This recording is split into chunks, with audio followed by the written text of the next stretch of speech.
crowded city street, a woman walks along, talking on her cell phone, unaware of the world around, or so it may seem. Be careful. Keep your eyes open. We don't know what might happen. This isn't my first time doing it. Suddenly from behind, she is shoved to the ground and her cell phone ripped from her hand. Help! Help! Stop, thief! Help me! Unknown to her, a security guard on the opposite side of the street has witnessed the entire scene and has given chase. Up one block and down the next. Stop! Thief! Ho! Ho! Thief!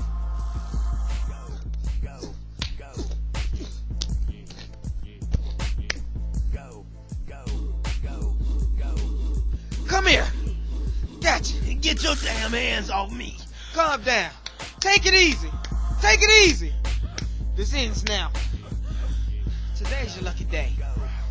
I give you two choices. One, give me the phone and don't let me see you again. Or two, I take it and no one sees you ever again. Needless to say, he took the first choice and was now out of sight. As Patrick, our security guard, walks back, cell phone in hand, it begins to ring.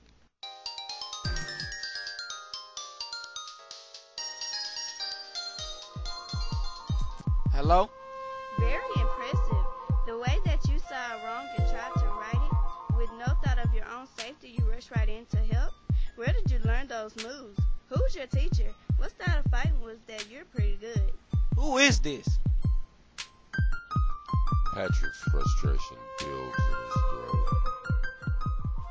It's the woman that you helped. I wanted to thank you personally. Yeah? Where are you? I'm here with your phone. Brave and honest, I was right about you. You're the total package. Keep the phone and I'll call you later and let you know. Decision? It's about what?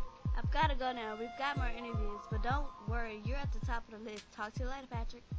List? What list? Hello? Hello? Hello? The phone goes dead, and Patrick is left standing alone on the sidewalk. The mystery woman is nowhere to be found. From an open doorway, the voice of Mr. Khan, an older Middle Eastern gentleman, and Patrick's boss calls out. Patrick! Yes, sir, Mr. Khan?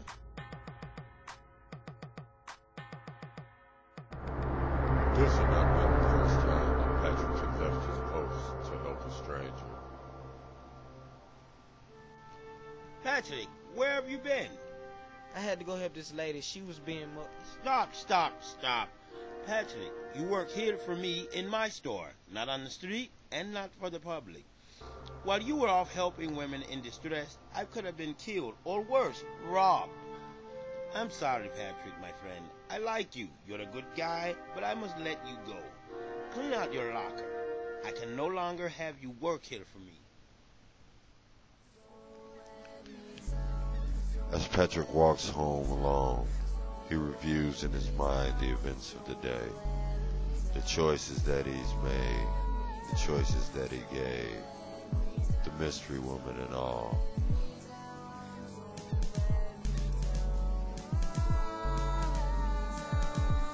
With that thought, Patrick stopped and checked the phone into the river.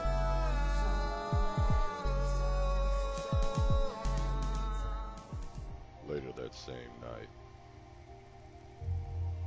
as Patrick lies in bed, cut in one hand, remote in the other, his phone begins to ring.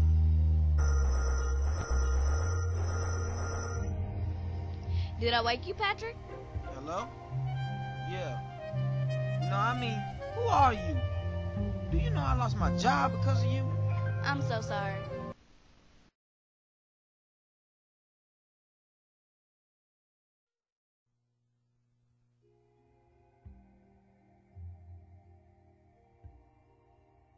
You don't need that job anymore. That's unless you're not interested in a job working with me. Sure, what do I have to do? The There's a message in the cell for you. Follow the instructions. They will tell you everything.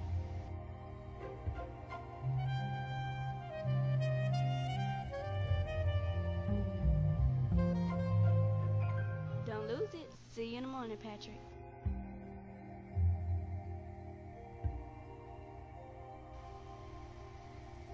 Patrick looks at his watch, and he knew what he had to do.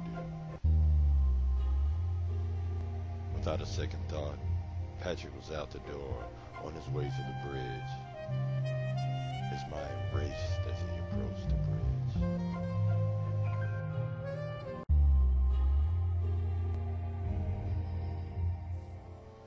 Patrick knew that it would be next to impossible to find a cell phone. At night, in the dark, in that freezing water, but Patrick knew what he had to do, or what he thought he had to do. Standing midway of the bridge, Patrick takes a moment and looks into the cold, dark water.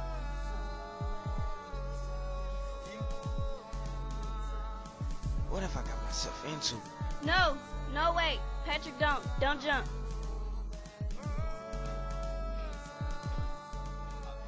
Patrick, what are you doing? I've got to get the cell phone. The message. You don't need it. It was a test. You passed. Come down. Let's get a drink. Tell me your name first, then I'll come down. Asia Monet. Now please come down and let's go and get some coffee, and I'll explain everything. So tell me about Asia Monet and this job. I can't believe you were ready to jump. The cafe filled the night air with the chatter of conversation. We've had our eye on you for a while now, and you've come along quite nice. Eyes on me. Can I get you anything? Coffee for me, Black, and you? Tea, Earl Grey, please. Patrick, your country needs you. Needs me for what? I'm not a soldier. I'm not trained. To help ensure that our ways of life continues. Patrick, ever since you were able to walk, you've been training.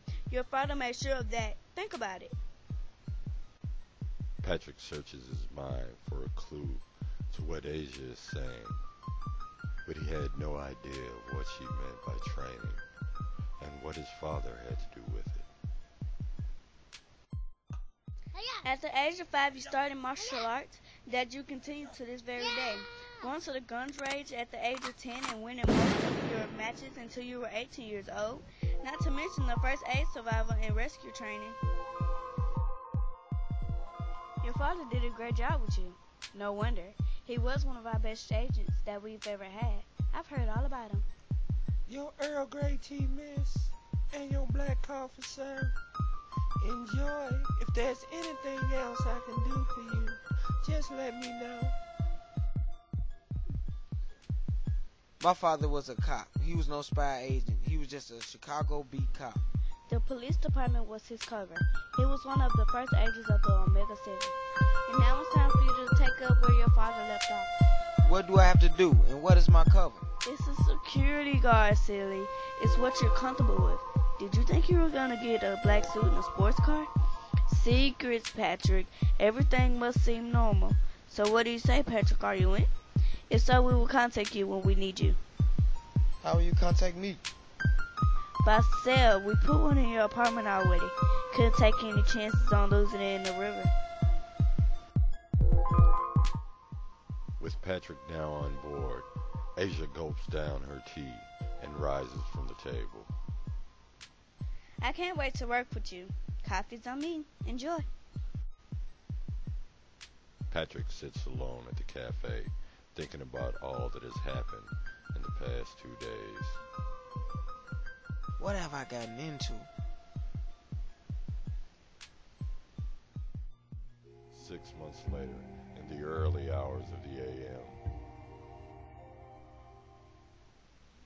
as Patrick sleeps after pulling a double shift, a familiar sound fills his ears. The cell phone was actually ringing.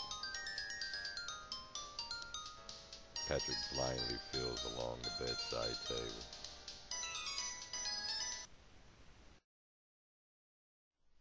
Good morning, Patrick. Are you ready for work? I just got off.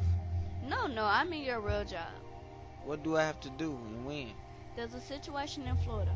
We need your help. Be in front in 30. 6 months of waiting with no contact. And now I only got 30 minutes to save the world.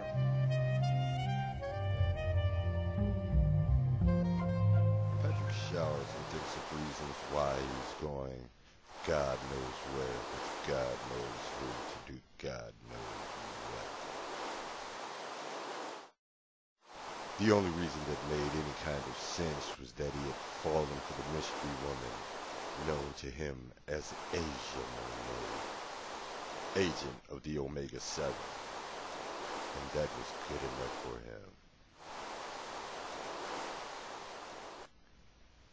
Patrick hurries to get dressed. Jeans and a tee. A far cry from tailored suits and tuxedos. With 5 minutes to spare, Patrick is already on the stoop in front of his building, patiently waiting. A white SUV rolls to a halt in front of Patrick.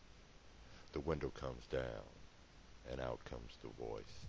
He's not ready. Right on time. I told you guys. Hi, get in, let's go. As Patrick climbs into the back of the SUV, he sees that there are 4 others already there and working.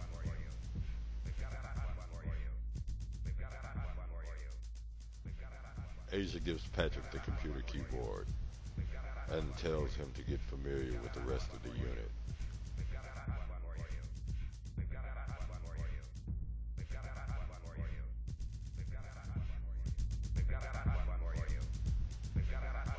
With a couple of clicks, Patrick had the files of everyone in the unit. Asia's file. There's no more info that I don't already know. It's all blacked out. And each file after was blacked out.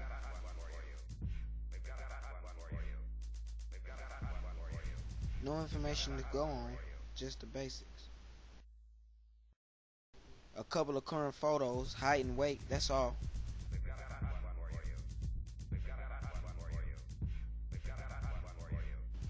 And some files don't even have that much info.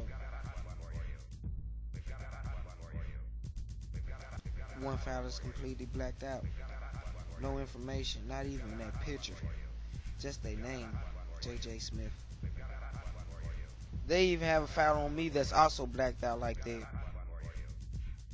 For the first time in a long time, Patrick thinks to himself, this might be something that my father would be proud of. What's wrong, Patrick?